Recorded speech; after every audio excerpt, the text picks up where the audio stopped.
ایک بڑا عجیب سا واقعہ، ایسا واقعہ جس سے بہت بڑی عبرت ہمیں حاصل ہوتی ہے۔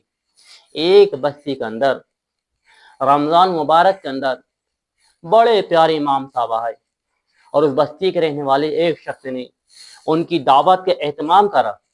کون سے مہینے کے اندر؟ مبارک مہینہ، وہ بھی رمضان مبارک مہینے کے اندر ان کا روزہ افطار اور ان کی کھانے کی دعوت کری۔ وہ امام صاحب روزہ افطار کرنے بھی آئے، اور پھر مغرب کی نماز بعد کھانا کھانے آئے، اور کھانا کھانے بیٹھے تھے تو جس کمرے میں بیٹھے اس کمرے میں پنکھا چل رہا تھا۔ کیا چل رہا تھا؟ پنکھا چل رہا تھا۔ اور جب پنکھا چل رہا تھا میں کہیں آس پاس کیسے رکھے ہوں گے؟ امام صاحب نے کھانا کھایا اور کھانا کھا کے چلے گا۔ اب وہ شخص، اس کی گھر والی نے آ کر دیکھا، شور شرابہ کرا کس بات کا کہ بھائی ٹیبل پہ پیسے رکھے تھے، بہت سارے پیسے تھے، پتہ نہیں کہاں چلے گئے۔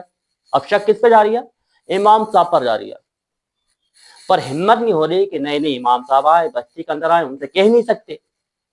پھر پوری ایک سال گزر گئی، پھر وہ رمضان کا مہینہ آیا، پھر ان کو بلایا، پھر ان کی دعوت کری، پھر ان سے بڑے ڈرتے ڈرتے کہا امام صاحب ہم آپ سے ایک بات کہنا چاہتے ہیں، اگر آپ ناراض نہ ہو۔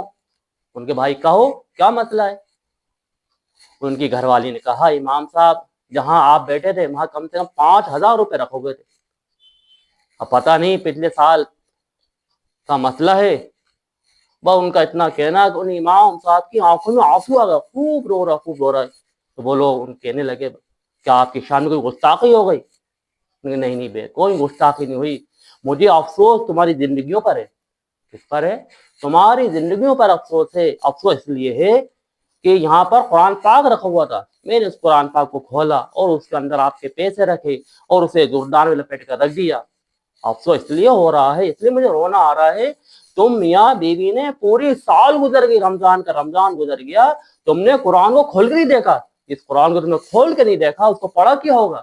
کہ جب جا رہا تھا پنکھا چل رہا تھا، پنکھے کی چلنے کی ہوا کی وجہ سے نوٹ اڑ گئے تھے، میں نے ان کے گن کر قرآن پاک کے اندر رکھ کر چلے گیا تھا۔ افسوس ہے۔ ہمیں بھی اپنے آپ پر افسوس ہونا چاہیے کہ کیسے کیسے سالوں گزر جاتی ہیں لیکن ہم قرآن پاک کو ہاتھ نہیں رہا۔ اللہ ہم سب کو ہمارے گناہوں کو معاف فرما دے، اس کے لیے ہمیں سب کو استغفار کریں گے انشاءاللہ۔